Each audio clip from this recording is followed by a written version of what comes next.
किसी समय की बात है। एक शिकारी था जिसका नाम चित्रभानु था। वह अपने परिवार का पेट पालने के लिए जंगलों में शिकार किया करता था। हालांकि जीवन की कठिनाइयों ने उसे एक साहूकार के कर्ज में डुबो दिया। साहूकार ने उसकी विवशता का लाभ उठाते हुए उसे शिव मठ में बंदी बना लिया। उस दिन महाशिवरात्रि थी।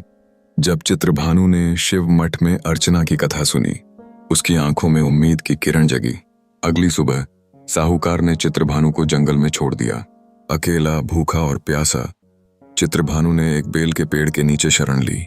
वहीं अनुभवे में उसने अनजाने में शिवलिंग पर बेलपत्र चढ़ा दिया, जो उसकी भक्ति का प्रतीक बन गया। रात अपने अंधकार में ढल गई और चित्रभानु ने इन विचारों में खोकर एक हिरणी का पीछा किया। लेकिन जब उसने हिरणी को पकड़ लिया, उसने अचानक उसे जीवन की भीख मांगते हुए देखा। चित्रभानु का दिल दया से भर गया। वह हिरणी को छोड़ दिया, यह सोचते हुए कि जीवन का मूल्य क्या है। अगली सुबह जब वह जिंदा लौटा और शिव मठ की ओर बढ़ा, तो साहूकार ने उसे एक अद्भुत समाचार दिया।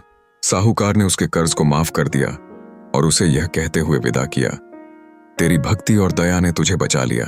तो चित्रभानु का जीवन उस दिन से बदल गया। भगवान शिव की कृपा से चित्रभानु ने शिकार करना छोड़ दिया और शिव का भक्त बन गया।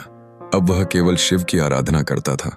उसकी भक्ति और दया ने उसके जीवन को न केवल उसका व्यक्तिगत भाग्य बदल दिया, बल्कि उसके चारों ओर के लोगों के जीवन में भी सकारात्मकता लाई। यह कथा एक महत्वपूर्ण शिक्षा देती है कि दया और भक्ति से जीवन में क्या संभव है। चित्रभानु की कहानी हमें यह सिखाती है कि जब हम अनजाने में भी भगवान की पूजा करते हैं, तो उनका आशीर्वाद हमारे जीवन में अवश्य आता है। वह हमें अक्षरशः अपने भक्तों की भलाई के लिए हमेशा तत्पर रहते हैं। इस प्रकार चित्रभानु ने अपने जीवन को शिव की आराधना और भक्ति में समर्पित कर दिया और उसकी कथा आज भी लोगों में प्रेरणा का स्रोत बनी हुई है।